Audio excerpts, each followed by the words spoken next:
Truk Lagoon, February 1944. For 2 days, the sky over the most feared naval fortress in the Pacific disappeared under American wing. Vice Admiral Masami Kobayashi stood on the shore of Dublin Island and watched more than 400 fighters cross the horizon at once. More aircraft than his entire command had ever possessed. He had spent 3 decades in the Imperial Japanese Navy.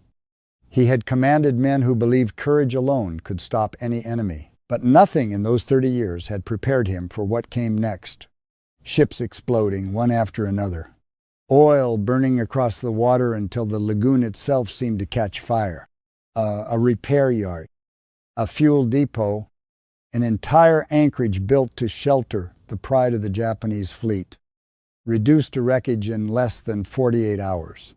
And when the smoke finally cleared, the man who had warned his superiors, who had done everything doctrine allowed, would be the one blamed for it. This is the story of the 2 days that ended the Gibraltar of the Pacific and the admiral who watched his fortress disappear before his own eyes. It's always an honor to have history lovers here.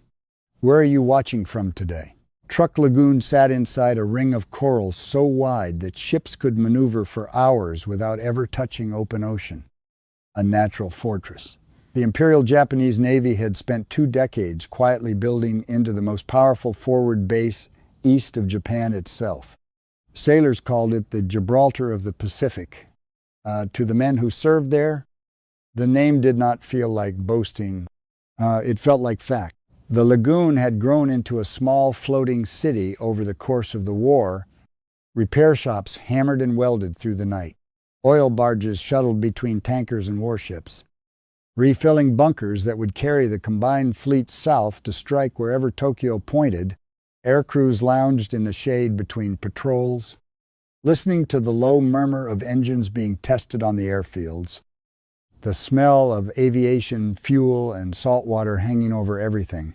For more than 2 years, this rhythm had never once been interrupted by enemy fire. Truk was far enough from the front lines that the war itself sometimes felt like a rumor carried in from somewhere else. In January of 1944, Vice Admiral Masami Kobayashi stood at the window of his headquarters on Dublin Island and looked out over water so calm it barely seemed to move. He had commanded the 4th Fleet, the force responsible for defending Truk and the surrounding islands since the previous year, inheriting a garrison that had grown fat and confident on more than 2 years of relative safety. Below him, the lagoon stretched for miles in every direction, dotted with the gray hulls of oil tankers, cargo ships, repair vessels, and troop transports, all riding gently at anchor. On 5 airfields cut into the surrounding island, close to 300 aircraft sat fueled and ready. Zeros and Betty bombers and float planes lined up wingtip to wingtip in the tropical sun. Kobayashi had spent more than 30 years in the Imperial Japanese Navy.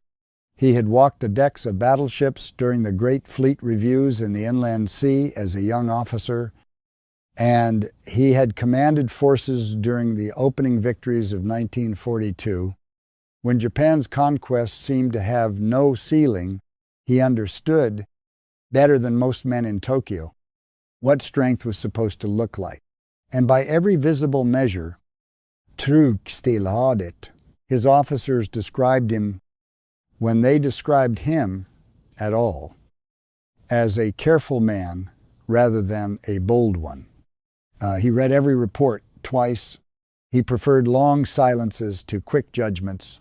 In a service that prized aggression above almost every other virtue, Kobayashi had built his career instead on discipline, on the unglamorous work of keeping supply lines open and garrisons fed, the kind of work that rarely earned headlines in Tokyo, but that every fleet in the field depended upon to keep fighting. It was precisely this caution that made the growing unease in the back of his mind so difficult to dismiss. Careful men did not often feel fear without reason, but something had begun to trouble him in recent weeks. A small, persistent unease he could not entirely explain to his staff, The Americans were no longer fighting the way they had fought in the Solomons. Reports reaching Truk spoke of a new kind of fleet forming somewhere beyond the horizon, built around aircraft carriers of a class the Japanese had never faced in numbers. Essex-class ships, faster and better protected than anything that had steamed to Pearl Harbor 2 years earlier, and reportedly being launched from American shipyards at a pace that defied belief. On the morning of February 4th, that unease sharpened into something closer to certainty. 2 American reconnaissance aircraft, flying so high that lookouts on the ground could barely track them against the glare, crossed the lagoon and disappeared to the east before a single fighter could intercept them. Kobayashi's chief of staff, Rear Admiral Michio Sumikawa, brought him the report within the hour. High-altitude photography. Admiral Sumikawa said, "They wanted a complete picture of what we have here." Kobayashi said nothing for a long moment. In more than 2 years of war, the Americans had never bothered to photograph Truk this thoroughly. They had been too busy fighting their way up through the Solomon Islands, too far away to threaten the anchorage directly. Now, apparently, they were close enough to look. He walked out onto the veranda outside his office that evening and stood watching the sun drop behind Mount Tonachau. The extinct volcano that dominated Dublon's skyline. Below him, sailors were still loading crates onto a supply ship, their voices carrying faintly across the water. Nothing about the scene had changed. And yet Kobayashi found himself counting the ships in the anchorage the way a man counts his savings before a debt comes due, as if the simple act of tallying them might reveal how much protection they actually offered. The number that came back to him each time did not comfort him the way it once had. 6 days later, on February 10th, a signal arrived from Admiral Minechi Koga, Commander-in-Chief of the entire combined fleet, from his temporary headquarters at Palau. The order was brief, and it left no room for argument. The main battle fleet, the battleships, the heavy cruisers, and the operational carriers still capable of open ocean combat were to withdraw from Truk immediately and proceed west. The Fourth Fleet, Kobayashi's command, would remain behind to defend the anchorage with whatever forces were left. Sumikawa read the order twice before setting it down.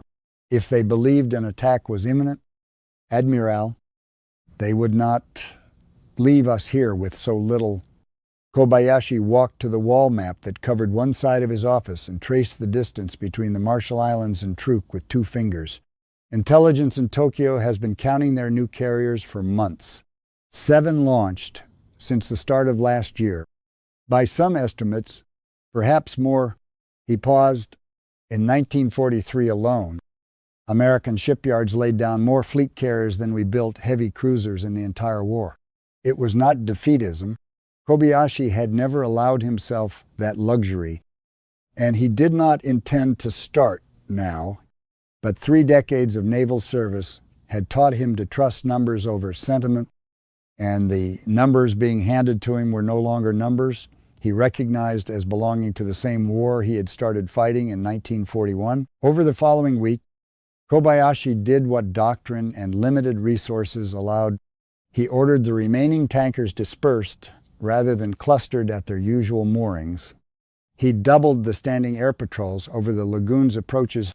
He pushed his gunnery crews through drills they had grown lax in during the long, quiet months. None of it, he suspected privately, would matter very much if the Americans came in the numbers Tokyo now believed they possessed. But a fleet commander did not have the option of doing nothing, and so he did what could be done. On the evening of February 16th, Kobayashi held a final staff conference in the operations room on Dublon Island. Sumikawa laid out the latest count. Several dozen operational vessels remained scattered across the lagoon.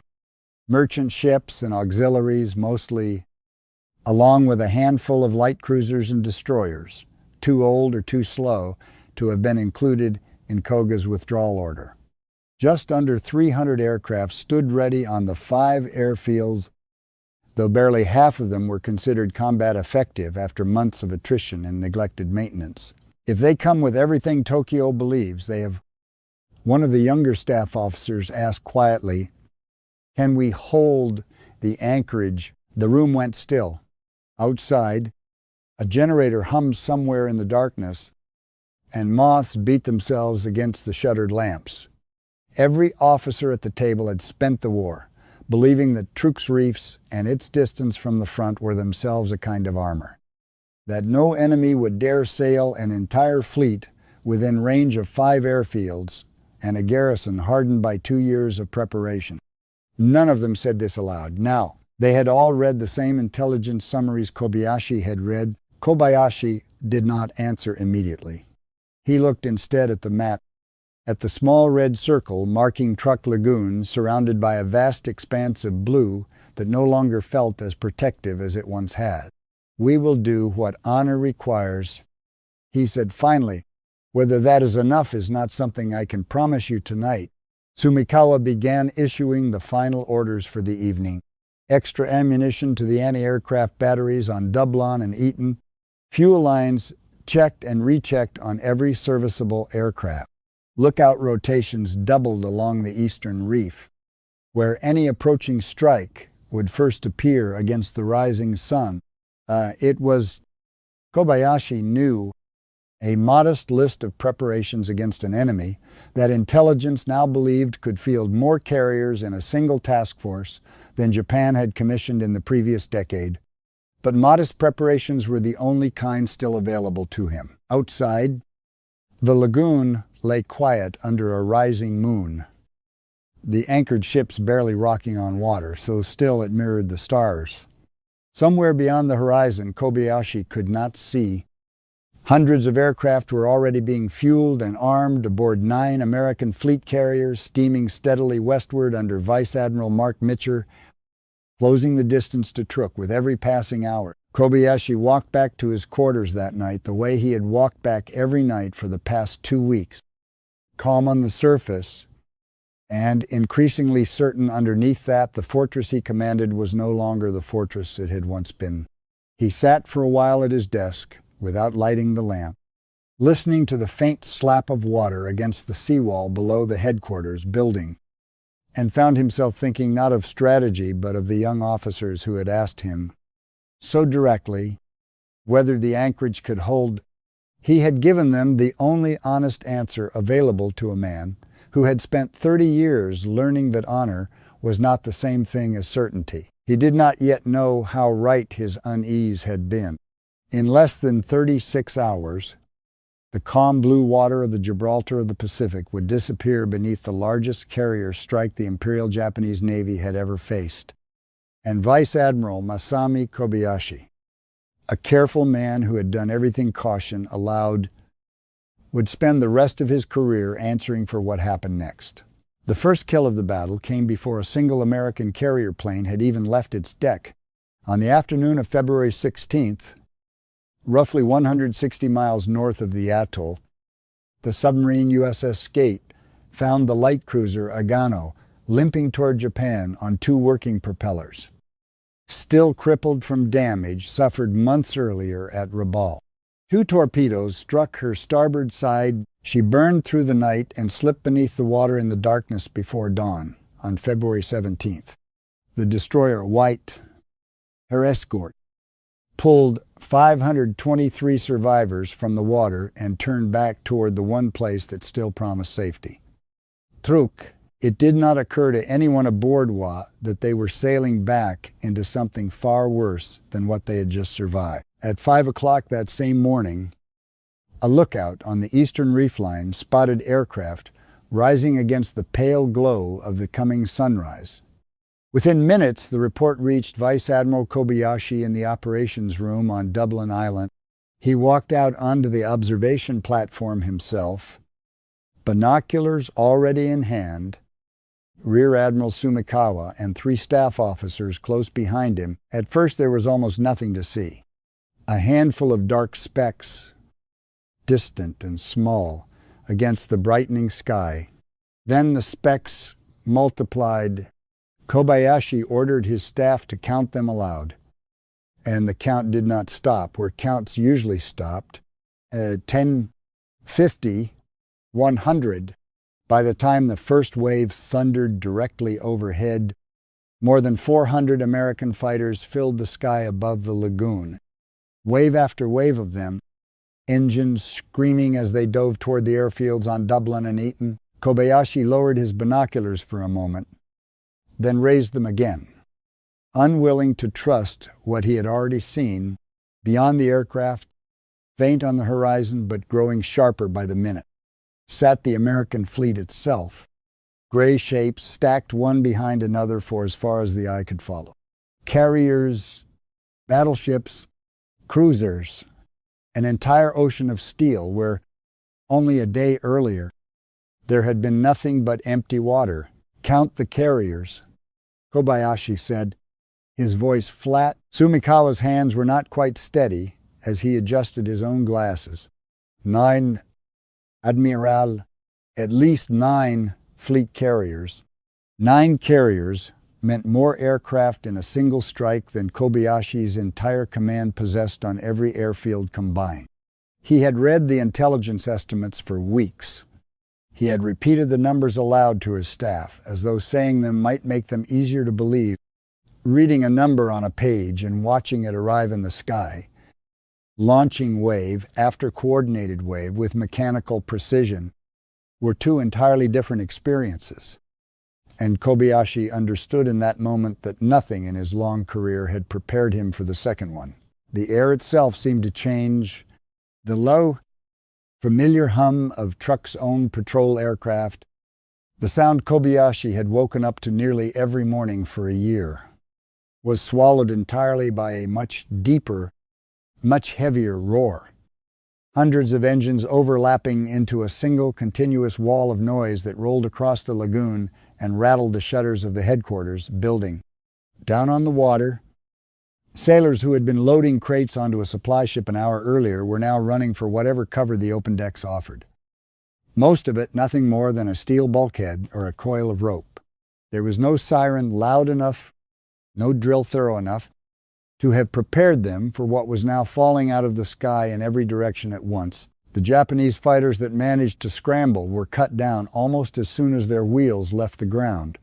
American Hellcats, already at altitude, already turning inside them, shot them out of the sky in 2s and 3s. Kobayashi watched 1-0 spiral into the lagoon less than a mile from where he stood. Then another, then 3 more in quick succession. Within 2 hours, close to 200 Japanese aircraft had been destroyed, most of them still parked on the runways where the first sweep had caught them. One of the staff officers said quietly, "The sky is gone." Kobayashi did not answer. He was still watching the American formations, and what struck him most was not their violence but their patience. They did not rush. They did not waste ordnance chasing scattered targets. They flew in and out in disciplined groups of 6 and 8, released their loads with clinical accuracy, and climbed away to let the next group take its turn. As though working methodically down a checklist that had been prepared long before they ever reached Truk, Kobayashi's anti-aircraft gunners fired anyway, because there was nothing else left for them to do. Tracers rose from the decks of the anchored ships in long, hopeful arcs, and almost without exception they fell short, or wide, or simply dissolved into the bright morning sky without ever forcing a single American pilot to break formation. "They are not even bothering to dodge our fire," Kobayashi said quietly, watching a formation of dive bombers cross directly through a curtain of tracer rounds without so much as a wingtip wobble. "They know our gunners cannot touch them at this range." Sumikawa said nothing. There was nothing useful to say. By mid-morning, the dive bombers had turned their attention to the ships. The transport Aikokumaru, loaded with ammunition, took a torpedo squarely amidships. The explosion that followed tore the vessel apart in seconds. a fireball that climbed hundreds of feet into the sky and rained debris across the anchorage for nearly half a mile. 945 men went down with her almost instantly. The blast was strong enough that Kobayashi felt the concussion in his chest from the headquarters building on Dublin, and windows rattled in their frames across the island, half a mile away. Debris rained down on the water for what felt like a full minute afterward, small fragments hissing as they struck the surface. And for a long moment, the observation platform around Kobayashi was completely silent. One ship, one heartbeat, Gone, along with nearly every man aboard her, before most of the staff officers standing beside Kobayashi had even finished raising their binoculars to watch the tanker Shinkoku Maru, which had arrived at Truk only 3 days earlier, was struck amidships by a dive bomber shortly after. Thick black smoke poured from her decks, but she remained afloat, crippled and burning, waiting for the attack that would finish her the following day. Not far away, the tanker Fujizan Maru took hit after hit until she too was burning from bow to stern, her cargo of fuel oil spreading across the water and catching fire, turning a wide stretch of the lagoon into a sheet of flame. Sailors who had abandoned her deck now swam through water that was itself alight, black smoke rolling low across the surface and stinging the eyes of anyone still watching from shore. Small boats that tried to reach survivors had to pick their way around, burning patches of oil as though navigating a field scattered with open fire pits rather than open water.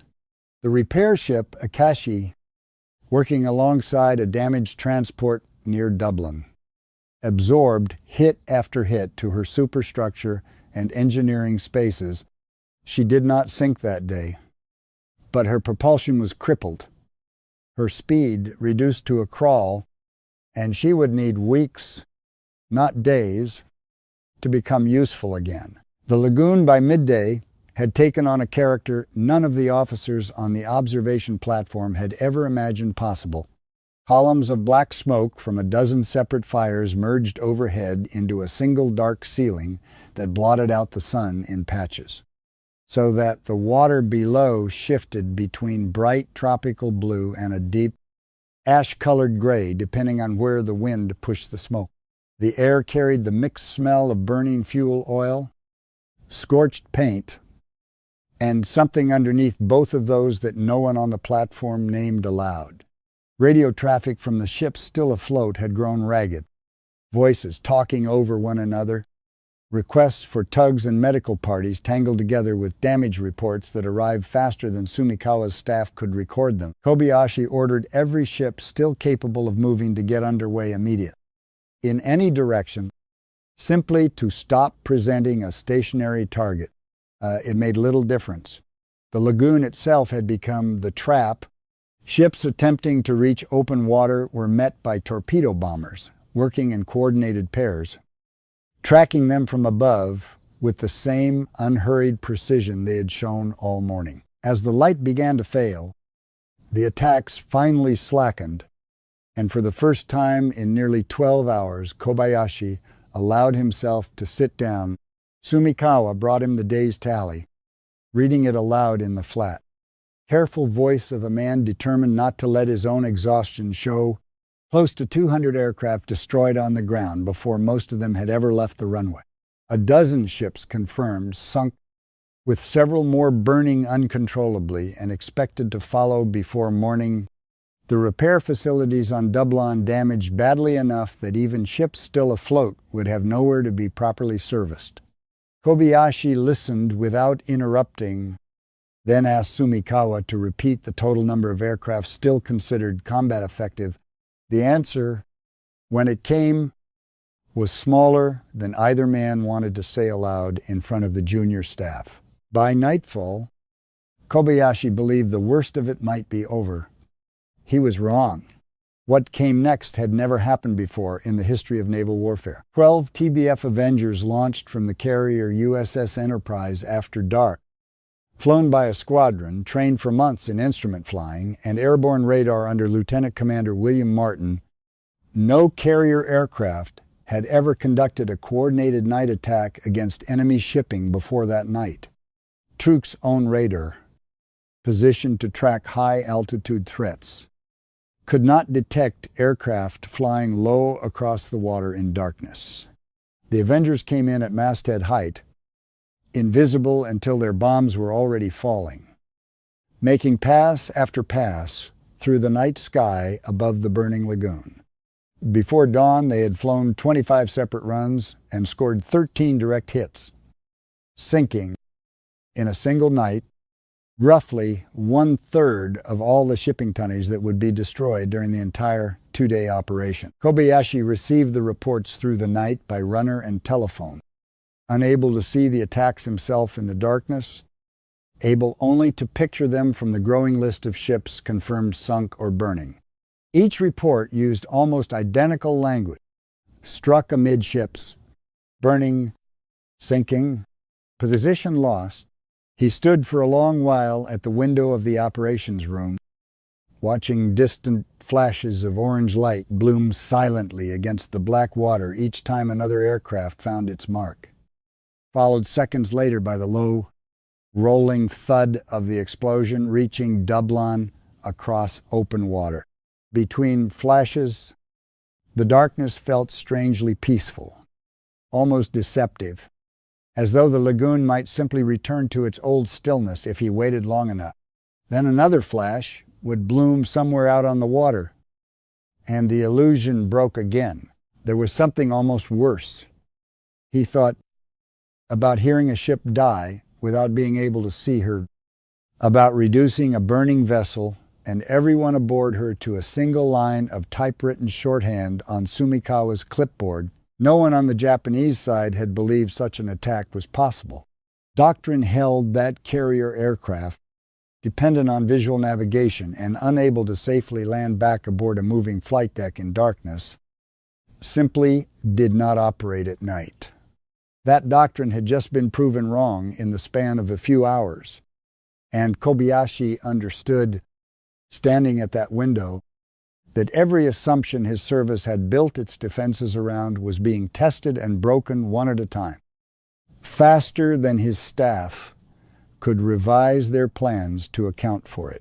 By the time the sun rose on February 18th, the lagoon that had sheltered the pride of the Japanese fleet for 2 years had become a field of wreckage and drifting oil fires stretching from one shore to the other. The second day brought no relief.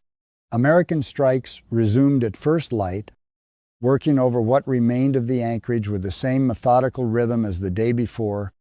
Shingoku Maru, still burning from the previous afternoon's hit, was found by torpedo bombers again that morning and finished off. She slipped under the water that afternoon, taking her wounded crew down with her. Smala vessels, habertucks, patrol boats, a floating dry dock. None of it was spared. One of the younger officers on Kobayashi's staff finally said aloud what everyone else had been thinking since the previous morning.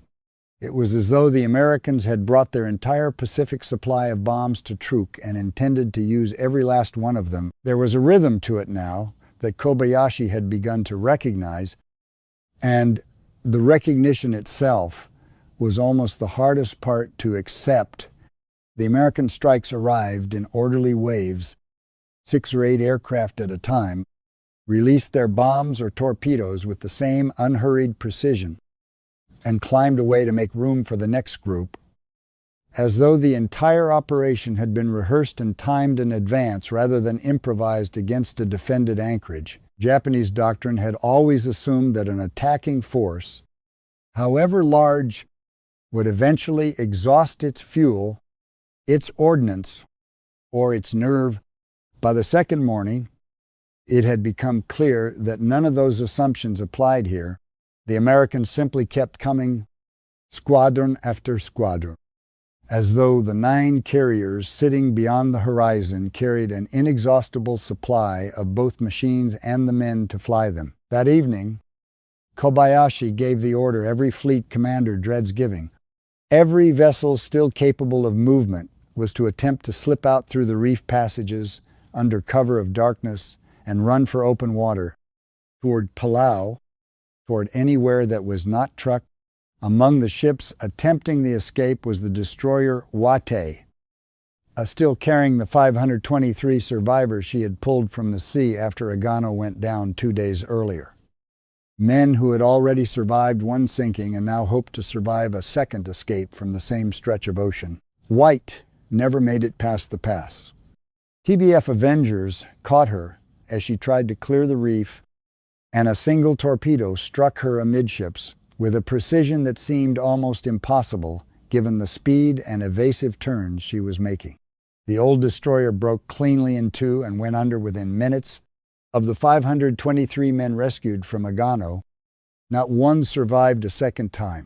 Of White's own crew of 172, all but 20 went down with her. When the report reached Kobayashi, he read it twice, the way he had read Koga's withdrawal order 2 weeks earlier, as though a second reading might reveal a different outcome hidden inside the same words.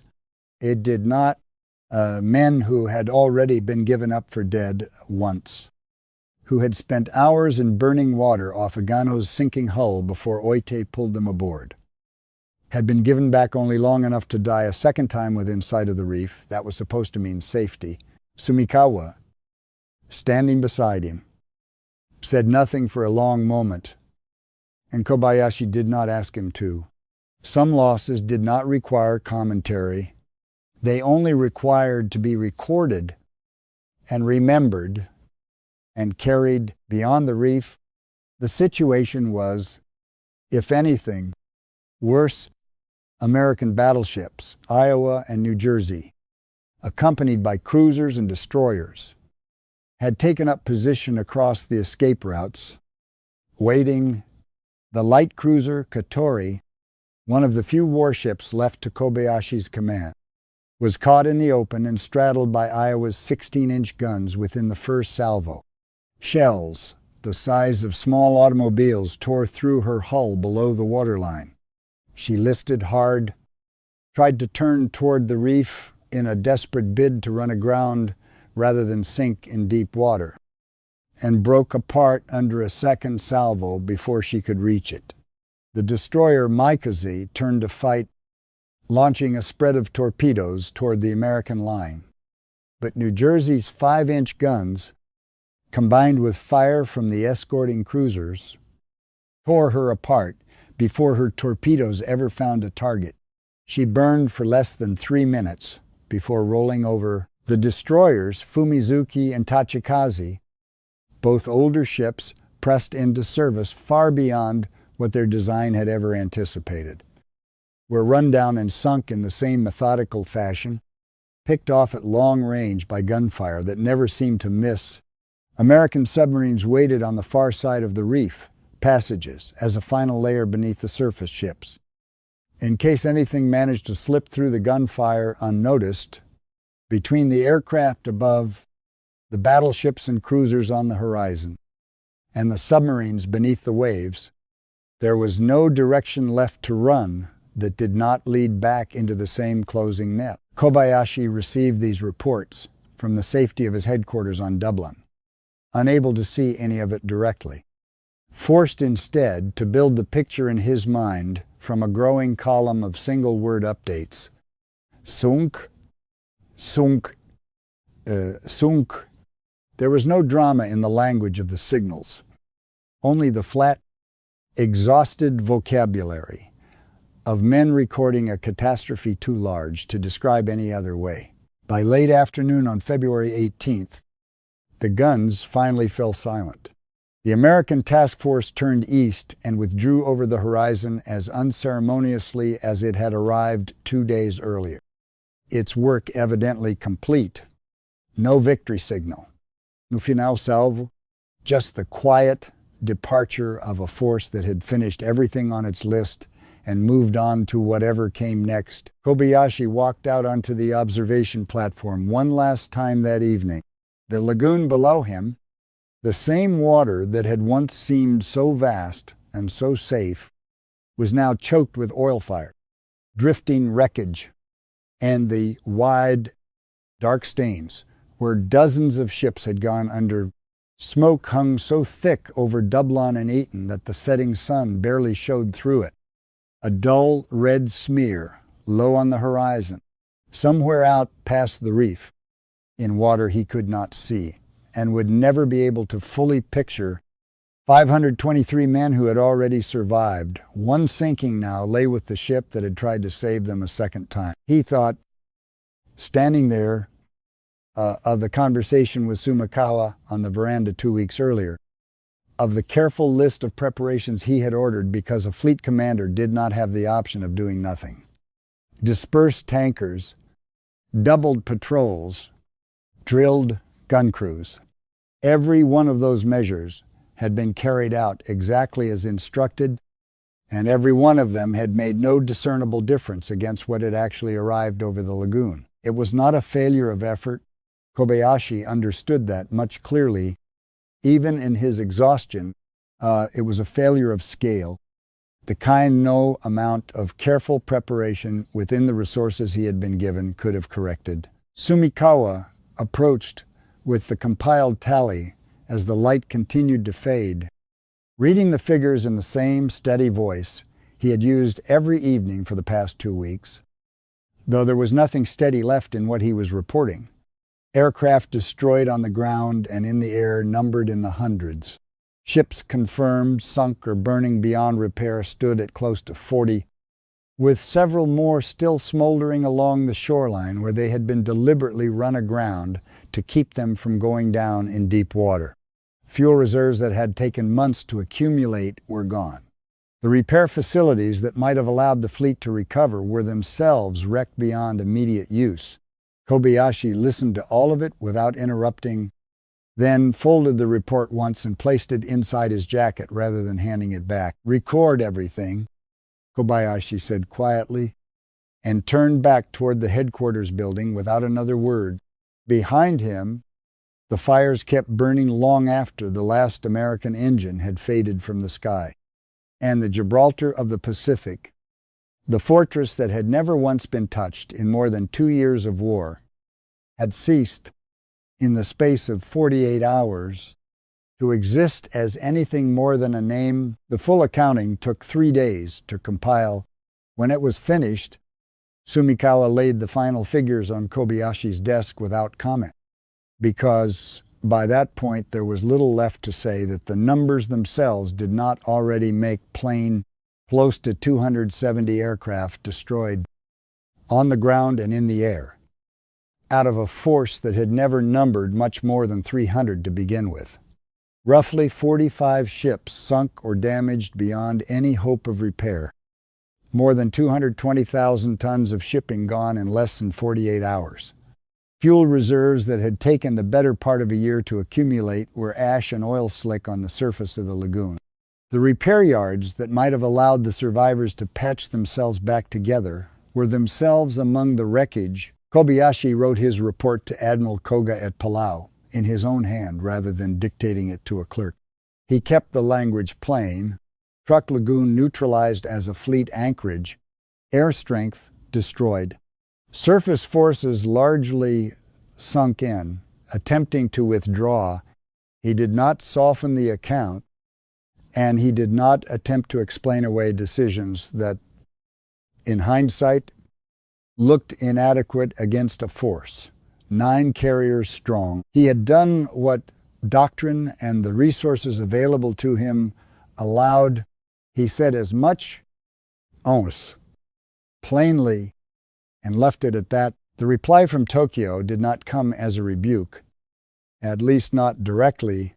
It came instead as silence, the same silence that had followed every major setback since the retreat from Guadalcanal, as though not naming the defeat aloud might somehow keep it from being real. The following day, the Naval General Staff issued its decision. Responsibility for the loss of Truk rested with the commander who had held it. Vice Admiral Masami Kobayashi was relieved of command. He received the order with the same steadiness he had shown throughout the 2 days of the attack. There was no argument to make. He had commanded the 4th Fleet when the largest carrier strike of the Pacific War fell upon it, And in the accounting that mattered to the men in Tokyo, that fact alone settled the question of blame, whether a different commander, with the same handful of aircraft and the same scattering of aging destroyers, could have produced a meaningfully different result. It was not a question anyone in the capital seemed interested in asking. It was a familiar pattern by February of 1944, one that had followed nearly every major Japanese setback since Midway. A defeat occurred, a commander was found and relieved. The underlying causes, the gap in industrial output, the growing disparity in trained pilots, the sheer number of new hulls sliding down American ways every month, went unexamined, because examining them honestly would have meant confronting a truth the Naval General Staff was not yet prepared to accept. It was easier and faster to remove one admiral than to admit that the entire war had shifted onto ground. Japan could no longer contest. Vice Admiral Chuichi Hara arrived at Truk on February 19th to take up the command Kobayashi had just surrendered. The two men met only briefly in the same operations room where Kobayashi had spent 2 sleepless days receiving reports of ships sunk and aircraft lost. There was no ceremony to the handover, no formal transfer of authority beyond the paperwork itself.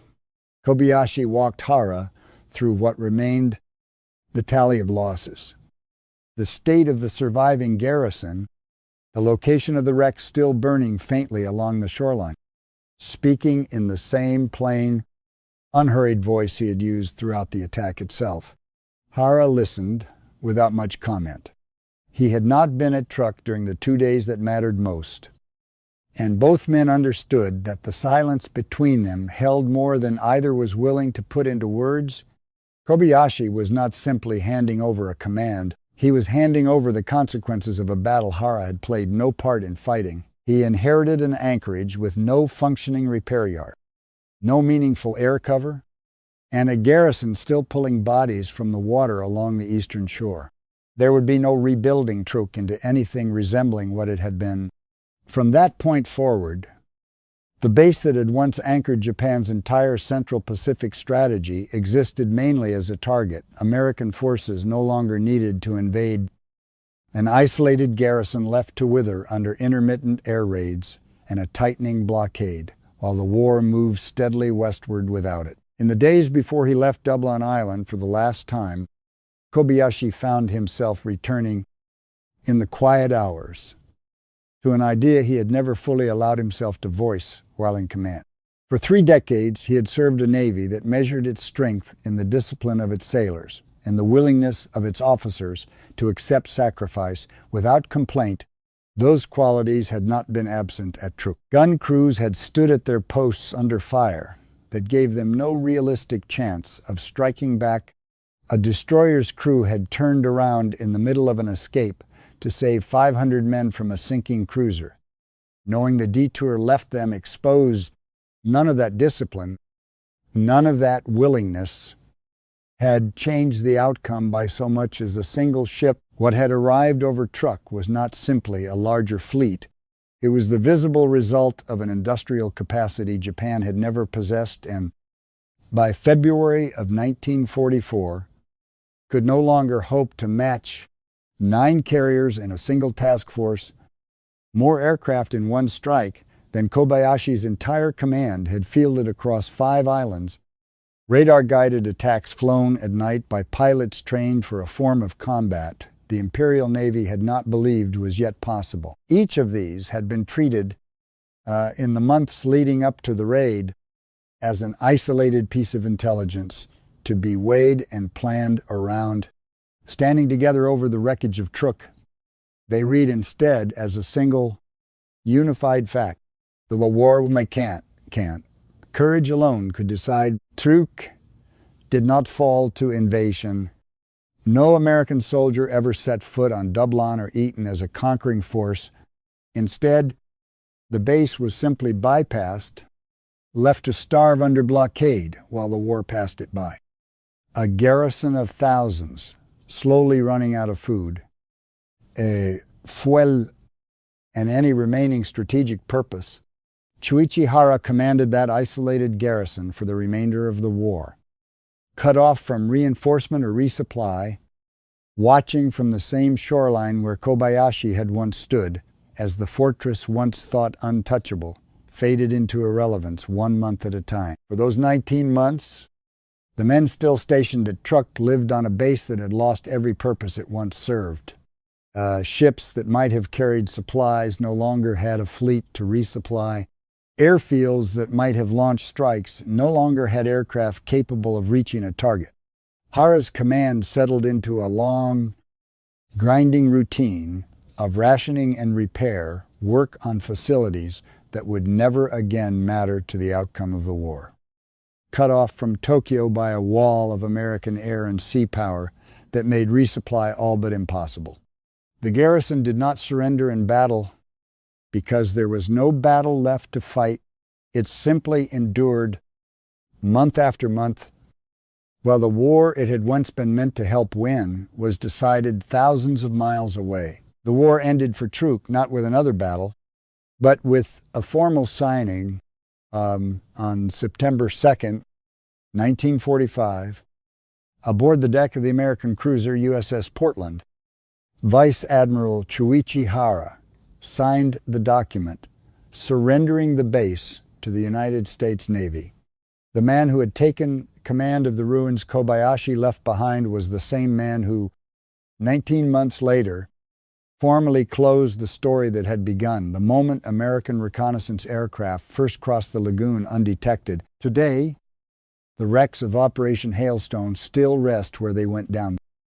Scattered across the floor of the same lagoon Kobayashi once watched from his headquarters window. Coral has grown over gun mounts and cargo holds. Schools of fish move through engine rooms where Japanese sailors once stood at their posts.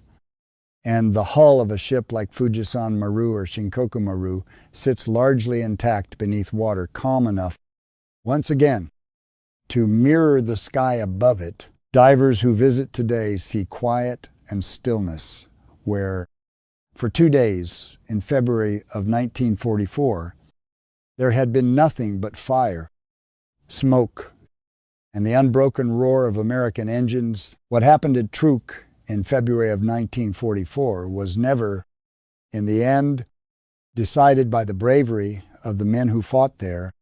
On either side, Japanese sailors and gunners had shown no shortage of it, standing at their posts against odds that offered no realistic chance of survival.